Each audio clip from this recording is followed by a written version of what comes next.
আসসালামু আলাইকুম রহমতুল্লাহি তাআলা ওয়া বারাকাতুহু। আমার প্রিয় দর্শক ও শ্রোতা, দরিকান্দি পশ্চিমপাড়া প্রতিষ্ঠাতা মৌলভী সলিমুদ্দিন আহমেদ জামে মসজিদে দাওয়াতুল খায়ের মাহফিল 2025 অনুষ্ঠিত। প্রিয় দর্শক ও শ্রোতা, দ্বিতীয়বারের মতো দরিকান্দি পশ্চিমপাড়া প্রতিষ্ঠাতা মৌলভী সলিমুদ্দিন আহমেদ জামে মসজিদে অত্র মসজিদের সভাপতি বীর মুক্তিযোদ্ধা ইসাক সাহেবের উপস্থিতিতে ও মোহাম্মদ কাসিম সাহেবের নেতৃত্বে দাওয়াতুল খায়ের মাহফিল 19/2/2025 অনুষ্ঠিত হয়। দাওয়াতুল খায়ের মাহফিল মানে উত্তম কাজে আহ্বান করা। প্রথম 4 জন 15 মিনিট করে 1 ঘন্টা আলোচনা করেন। প্রথম 15 মিনিটে কোরআন থেকে সূরা ফিল মক্স কোরআন গাউসিয়া কমিটির সদস্য হাফেজ মোহাম্মদ মনির হোসেন সাহেব আলাম তারা কাইফা কাইফা আলাম তারা কাইফা। দ্বিতীয় 15 মিনিট কোরআনের সূরা কুরাইশের তাফসির শোনালেন কাঞ্জলিমান থেকে মাওলানা মোহাম্মদ আরাফাত হোসাইন রিফাত আল কাদরি সাহেব, সহ দপ্তর সম্পাদক, গাউসিয়া কমিটি বাংলাদেশ, বাঞ্ছারামপুর উপজেলা শাখা। মাহফিলের নাম দাওয়াতুল খায়ের। মাহফিলের দ্বিতীয় পর্ব কোরআনুল কারীম থেকে তাফসির।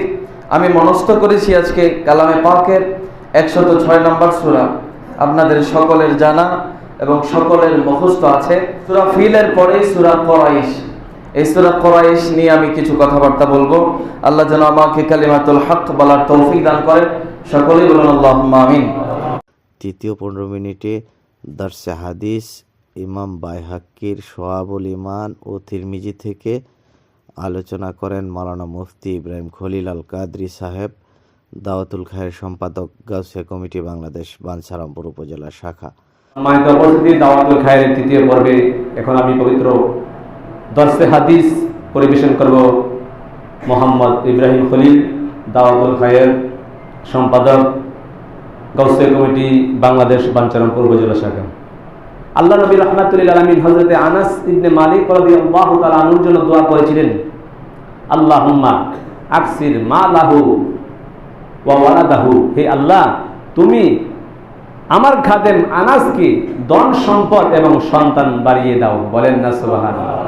সেজন্য ওনার অনেক ধন সম্পত্তি হয়েছিল এবং ওনার অনেক সন্তান ছিল এবং উনি 103 বছর এই পৃথিবীতে হায়াতে জিন্দেগিতে বেঁচে ছিলেন। বলেন না সুবহানাল্লাহ। চতুর্থ 15 মিনিটে পবিত্রতা সম্পর্কে গাউসিয়া তারবিয়াতুন নিসাব থেকে আলোচনা করেন মাওলানা মুফতি দ্বীন ইসলাম আল কাদরি সাহেব, তথ্য ও গবেষণা সম্পাদক, গাউসিয়া কমিটি বাংলাদেশ, বাঞ্ছারামপুর উপজেলা শাখা। আমি এই মুহূর্তে দাওয়াতুল খায়ের চতুর্থ পর্ব পবিত্রতা, তহারাত তথা ওযু নিয়ে আলাপ আলোচনা করব। আপনারা জানেন, যদি কোনো একটা ইবাদত বন্দেগী করতে চান আপনার পবিত্রতা হাসিল করা লাগে। যেমনিভাবে আপনি যদি সমাজের মানুষের মাঝে যেতে চান খালি গায়ে যেতে পারবেন? সর্বশেষ প্রশ্ন উত্তর, মিলাদ, কিয়াম এবং দোয়া করে মাহফিল সমাপ্ত ঘোষণা করেন মাওলানা মোহাম্মদ আব্দুল ওদুদ আল কাদরি সাহেব, সাধারণ সম্পাদক, গাউসিয়া কমিটি বাংলাদেশ, বাঞ্ছারামপুর উপজেলা শাখা। আসসালামু আলাইকুম রহমতুল্লাহি তাআলা ওয়া বারাকাতুহু। আমাকফিরা। প্রশ্ন হলো মাওলানা রিফাত হোসেন আল কাদরি বান্দার হক এবং আল্লাহর হক করছে, আসলে কথাটা ক্লিয়ার হয়েছে, আপনি দয়া করে ক্লিয়ার করে দিলে আমরা আমল করতে সহজ হবে। বান্দার হক এবং আল্লাহর হক। আল্লাহর হক হলো আমরা বান্দা হয়ে আল্লাহর ইবাদত বন্দেগী করব, আর বান্দার হক হইল একজন অপরজনের যাবতীয় ইজ্জত, সম্মান, টাকা পয়সা সব কিছু হেফাজত করব। একজন এর সম্পদ অন্যজন আমরা অন্যায়ভাবে গ্রহণ করব না। বান্দার হক যেমন আমার 10,000 টাকা আছে, আরেকজন চুরি করে নিয়ে গেল, এটা আমার হক, আরেকজন বান্দা মেরে দিল। বিসমিল্লাহির রহমানির রহিম। ইন্নাল্লাহা ওয়া মালাইকাতাহু ইউসাল্লুনা আলান নবী ইয়া আইয়ুহাল্লাযীনা আমানু সাল্লু আলাইহি ওয়া সাল্লিমু তাসলিমা। আল্লাহুম্মা সাল্লি ওয়া সাল্লিম